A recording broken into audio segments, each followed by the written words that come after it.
کے بعد عمل کریں۔ اگر عورتیں ہیں تو جمعے کے دن ظہر کی نماز کے بعد یہ عمل کریں۔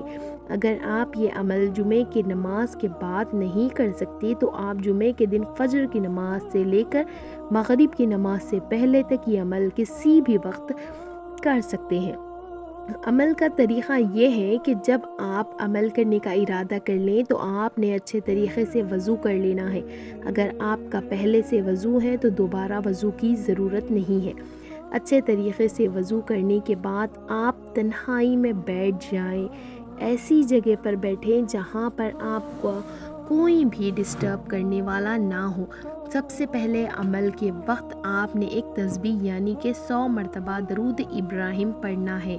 اگر آپ کوئی اور درود شریف پڑھنا چاہتے ہیں تو اس سے بھی آپ کوئی حرج نہیں ہے۔ تسبیح مکمل پڑھنی ہے، زیادہ تعداد ہو جائے تو کوئی مسئلہ نہیں ہے، کم تعداد نہیں ہونی چاہیے۔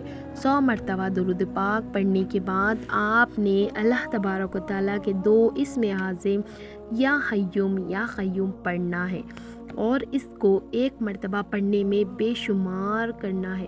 اس اسم اعظم کو آپ نے 133 مرتبہ پڑھنا ہے۔ 133 مرتبہ پڑھنے کے بعد پھر آپ نے آخر میں 100 مرتبہ درود پاک پڑھنا ہے۔ جو درود پاک آپ نے اسم اعظم سے پہلے پڑھا تھا، درود پاک پڑھنے کے بعد آپ نے رسول اللہ صلی اللہ علیہ وسلم کے وسیلے سے دعا کرنی ہے۔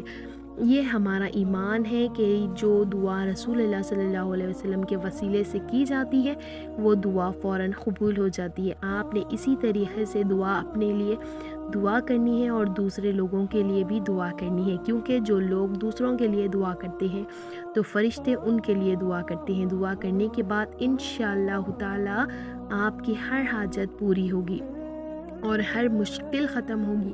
آپ جو بھی مانگیں گے وہ آپ کو ضرور ملے گا۔ محترم ناظرین، اب بات آتی ہے کہ یہ وظیفہ کتنے دن تک پڑھنا ہے۔ تو یہ وظیفہ آپ نے جمعے کے دن ہی کرنا ہے اور 3 جمعہ تک کرنا ہے۔ انشاءاللہ تعالیٰ آپ کی ہر حاجت پوری ہوگی۔ 133 مرتبہ یعنی 133 ٹائمز۔ محترم ناظرین، جمعے کا دن کوئی عام دن نہیں ہے، یہ بہت برکتوں اور رحمتوں والا دن ہے۔ اللہ کی رحمتوں کو سمیٹنے کا دن ہے، اپنی حاجت و مناجات کو منوانے کا دن ہے۔ رسول اللہ صلی اللہ علیہ وسلم نے فرمایا، جو کوئی مسلمان مرد یا عورت جمعے کی رات یہ دن میں فوت ہو جاتا ہے، اسے عذاب قبر سے محفوظ رکھا جاتا ہے اور وہ قبر کی آزمائش سے بچ جاتا ہے اور اللہ تعالیٰ اس حال میں ملتا ہے اس کے ذمے کوئی حساب نہیں ہوتا، اور جب قیامت کے دن آئے گا تو اس کے ساتھ گواہ ہوں گے جو اس کا حق میں گواہی دیں گے، یہ اس کے ساتھ مہر ہوگی۔ حضرت ابو ہریرہ رضی اللہ تعالیٰ عنہ فرماتے ہیں کہ رسول اللہ صلی اللہ علیہ وسلم نے ارشاد فرمایا، جب جمعے کا دن ہوتا ہے تو فرشتے مسجد کے دروازے پر کھڑے ہو جاتے ہیں، پہلے آنے والے کا نام پہلے، اس کے بعد آنے والے کا نام اس کے بعد لکھتے ہیں، اسی طرح آنے والوں کے نام ان کے آنے کی ترتیب سے لکھتے رہتے ہیں۔ جو جمعے کی نماز کے لیے سویرے آ جاتے ہیں اسے اونٹ صدقہ کرنے کا ثواب ملتا ہے، اس کے بعد آنے والے کو گائے صدقہ کرنے کا ثواب ملتا ہے، اس کے بعد آنے والے کو مینڈھا، اس کے بعد آنے والے کو مرغی، اس کے بعد آنے والے کو انڈے کا ثواب ملتا ہے۔ جب امام خطبہ دینے کے لیے آتا ہے تو فرشتے وہ رجسٹر جن میں آنے والوں کے نام لکھیں گے لپیٹ لسٹ میں دیتے ہیں اور خطبہ سننے پہ مشغول ہو جاتے ہیں۔ حضرت یزید بن ابن مریم رحمۃ اللہ علیہ فرماتے ہیں کہ میں جمعے کی نماز کے لیے پیدل جا رہا تھا، حضرت عبیہ بن رافع رحمۃ اللہ علیہ مجھے مل گئے اور فرمانے لگے، تمہیں خوشخبری ہو کہ تمہارے یہ قدم اللہ تعالیٰ کے راستے میں ہے۔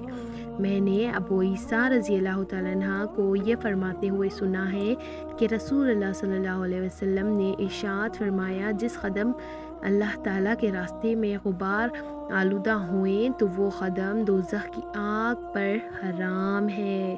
سبحان اللہ۔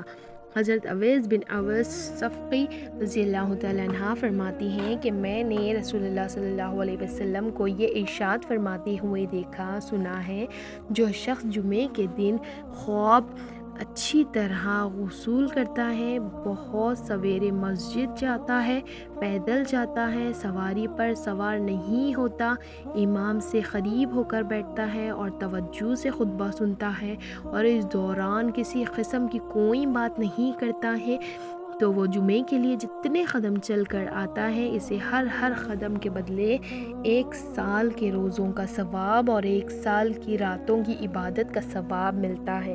سبحان اللہ۔ اللہ تعالیٰ ہم سب کو جمعے کے دن دعائیں کرنے، عبادت کرنے کی توفیق عطا فرمائے۔ اللہ تعالیٰ ہم سب کو جمعے کے دن موت نصیب فرمائے، قبر کے عذاب سے بچائے، آمین ثم آمین۔ ویڈیو کو زیادہ سے زیادہ شیئر کریں۔ اللہ حافظ۔